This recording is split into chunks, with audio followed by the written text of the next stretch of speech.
जय हिंद विद्यार्थियों, मैं कमल साहू अपने YouTube चैनल कमल ट्यूशन क्लास में आप सभी विद्यार्थियों का एक बार फिर से स्वागत करता हूं। विद्यार्थियों, जैसे कि आप लोग जानते हैं कि आज से हम लोग अंग्रेजी पढ़ने जा रहे हैं, तो इस चैनल के माध्यम से आप लोगों को अंग्रेजी में जो कुछ भी पढ़ाया जाएगा उसे मैं सबसे पहले आप लोगों को बता देना चाहूँगा। तो वो रहेगा हमारा tense, voice, direct indirect speech और उसके बाद आर्टिकल ए इन द, उसके बाद मॉडल का उपयोग किस तरीके से किया जाता है ये सभी, फिर question tense, neither nor, neither are, इस प्रकार से प्रीपोजिशन और कंजक्शन को भी आप लोगों को समझाया जाएगा। तो अंग्रेजी कोई भी स्टूडेंट चाहे किसी भी क्लास के हो, अगर जिसको भी अंग्रेजी में अपनी पकड़ थोड़ी सी मजबूत करनी होगी, वो सभी हमेशा प्रारंभ करते हैं पढ़ाई अपना टेंस से। तो चलिए आप लोगों के लिए अभी मैं शुरुआत करता हूँ टेंस से, और टेंस में हमें क्या पढ़ना है और कैसे पढ़ना है। तो जो कोई भी अंग्रेजी पढ़ना चाहता है उसे सबसे पहले पढ़ाया जाता है टेंस। अब ये टेंस होता क्या है? तो टेंस होता है तीन प्रकार का। पहला प्रेजेंट टेंस, दूसरा पास्ट टेंस, तीसरा फ्यूचर टेंस। अर्थात हम जो समय गुजारते हैं अपने जीवन काल में, इसको हम तीन भागों में बांट सकते हैं। जो आज हम हैं उसे हम वर्तमान काल अर्थात प्रेजेंट टेंस कहते हैं, और जो कल जो थे उसे हम बोलते हैं पास्ट टेंस, भूतकाल, और जो हमारा भविष्य होगा उसे हम कहते हैं फ्यूचर टेंस, भविष्य काल। तो इस प्रकार से तीन काल में मनुष्य जीता है और इसी तीन काल में इस टेंस को बांटा गया है। अब हम जब ये जान गए कि टेंस तीन प्रकार का होता है, प्रेजेंट, पास्ट और इंडेफिनिट, उसके बाद हमें ये पता चलता है कि टेंस, प्रेजेंट टेंस से अब हम पढ़ाई अपना स्टार्ट लेते हैं, तो हमें यह पता चलता है कि प्रेजेंट टेंस भी जो है वर्तमान काल, वो भी चार भाग में बटा हुआ है। जिसका पहला होता है प्रेजेंट इंडेफिनिट टेंस, सामान्य वर्तमान काल, प्रेजेंट कंटिन्यूज टेंस, अपूर्ण वर्तमान काल, प्रेजेंट परफेक्ट टेंस, पूर्ण वर्तमान काल, प्रेजेंट परफेक्ट कंटिन्यूस टेंस, पूर्ण वर्तमान काल। इस तरीके से चार भाग में बटा हुआ है।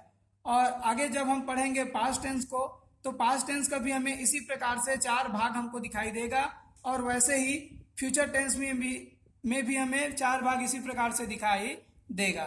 इस तरीके से हम कह सकते हैं यहाँ जो टोटल टेंस है वो प्रेजेंट, पास्ट और फ्यूचर का जो चार चार मिलाकर के बनेंगे वो होंगे 12। तो इन्हीं 12 टेंस को पढ़ना ही अंग्रेजी कहलाता है। और कोई भी स्टूडेंट हो चाहे जितना भी पढ़ लिख ले, अगर इस टेंस का जो रूल है उनका ज्ञान अगर नहीं रखेंगे तो अंग्रेजी उनका थोड़ा सा कमजोर रहेगा ही।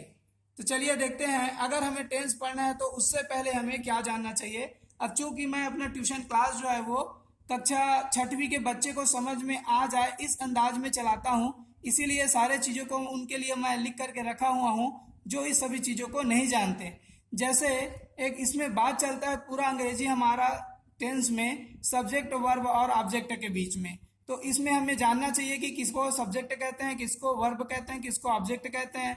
तो इनके लिए मैं जो लिख के रखा हूँ इसे आप लोग स्क्रीनशॉट भी ले लीजिएगा, और इसे मैं पढ़ के सुना देता हूँ। मैं को आई, तुम को यू, हम को वी, वे को दे। वह अगर किसी लड़के के लिए इस्तेमाल रहता है तो ही होता है, और लड़की के लिए इस्तेमाल होता है तो सी, और किसी पार्टिकुलर नाम है तो वो हमेशा नाम ही रहेगा। तो इसे ही हम बोलते हैं सब्जेक्ट। अब आते हैं वर्ब में। तो जो कार्य होता है आने का, जाने का, खाने पीने का, लेने का, देने का, उसे हम वर्ब कहते हैं। और ऑब्जेक्ट का मतलब होता है कोई भी नाम, कोई भी वस्तु का नाम या कोई भी जगह का नाम। जैसे एग्जाम्पल के तौर पे मैं लिख दिया हूँ, स्कूल एक जगह है, ठीक है, और पेन एक वस्तु है लिखने का काम आने वाला, आम एक वस्तु है खाने का काम आता है, और उसके बाद कोरबा एक जगह है और घर एक जगह है। तो इस तरीके से इन सभी नामों को क्या कहते हैं हम लोग? ऑब्जेक्ट कहते हैं। ठीक है, इसके बाद देखते हैं। सबसे पहले आप इसे स्क्रीनशॉट ले लीजिए। थोड़ा देर के लिए मैं यहाँ चुप रहता हूँ।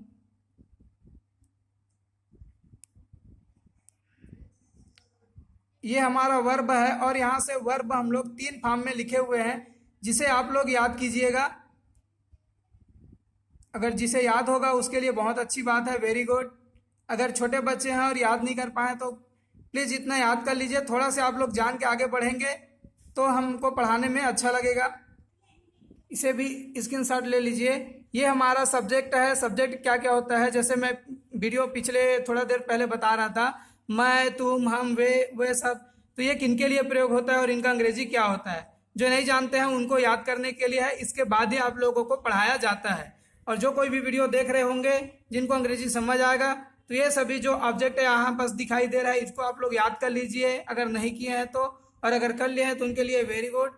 फिर हम लोग बढ़ते हैं अंग्रेजी पढ़ने के लिए। तो अब तक हम लोगों ने टेंस पढ़ने के लिए क्या किए कि टेंस पढ़ने के लिए टेंस 3 प्रकार का होता है, वो होता है प्रेजेंट इंडेफिनिट प्रेजेंट टेंस और पास्ट टेंस और फ्यूचर टेंस।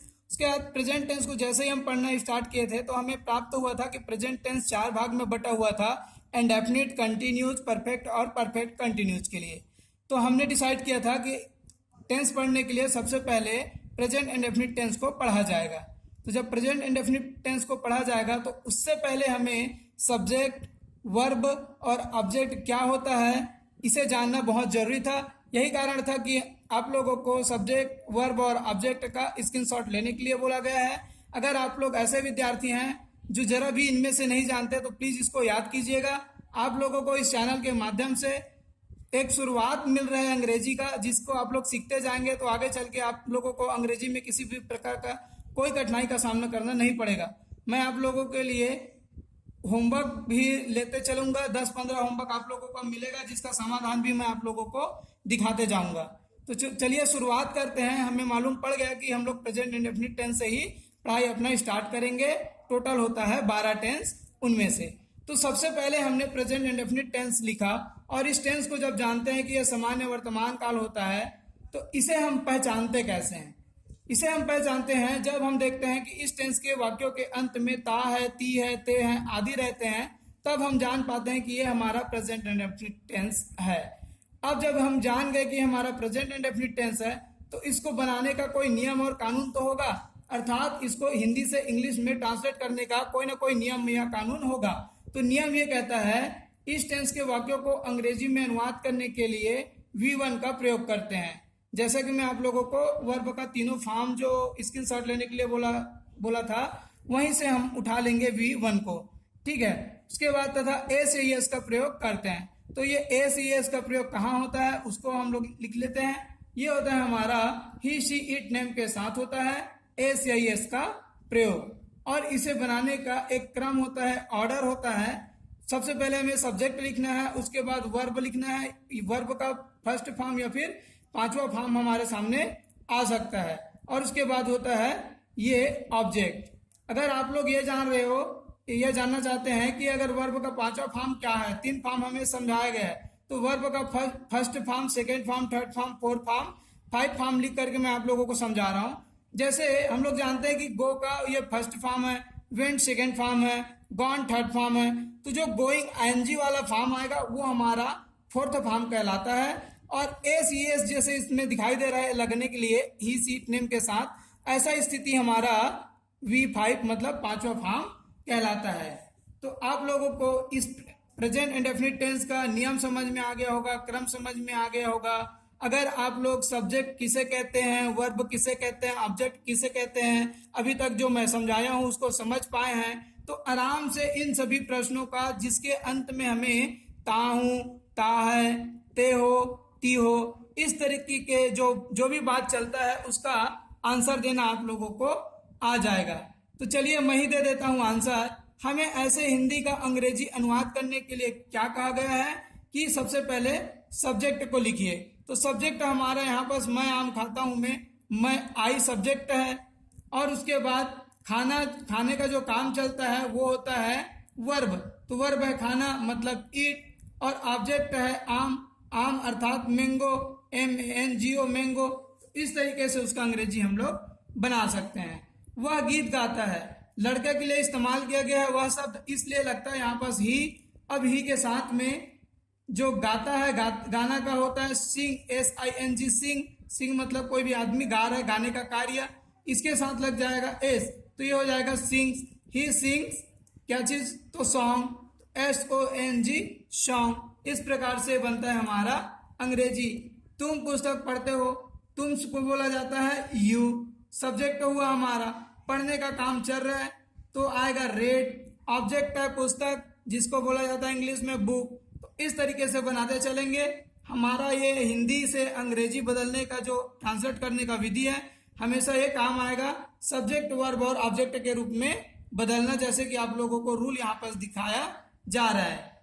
अगला प्रश्न है, वह स्कूल जाती है, लड़की के लिए इस्तेमाल किया है इसलिए सी। जाने का कार्य है तो गो। सी के साथ में ईएस लगता है, जैसे कि सामने में लिखाया गया है आप लोगों के, सी के साथ ईएस लगाना है।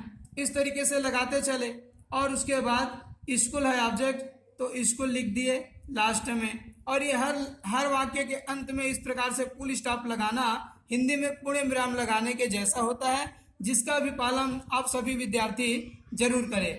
अगर इस तरीके से पढ़ाई करते हुए आप लोग कॉपी बनाते हुए चलेंगे तो मैं आप लोगों से वादा करता हूं आप लोग अंग्रेजी बोलना तक के सीख पाएंगे। जैसे यहाँ मैं आप लोगों को 15 क्वेश्चन बना करके दिया हूं, जिसको आप लोग होमवर्क के रूप में लिख लीजिए, जिसका आंसर आप लोग मुझे मेरे व्हाट्सएप नंबर 7987805604 पे व्हाट्सएप कीजिएगा। तो इस नंबर पे आप लोग मुझे अपने क्वेश्चन का आंसर व्हाट्सएप कर सकते हैं, या फिर कल दूसरे दिन मैं इन सभी क्वेश्चन का आंसर आपको दिखाऊंगा, जिससे आप लोग अपने घर में भी इसको चेक कर सकते हैं। मिलते हैं विद्यार्थियों इसी टेंस का निगेटिव और इंट्रोगेटिव इंट्रोनिगेटिव को पढ़ने के लिए। तब तक के लिए जय हिंद, जय भारत विद्यार्थियों।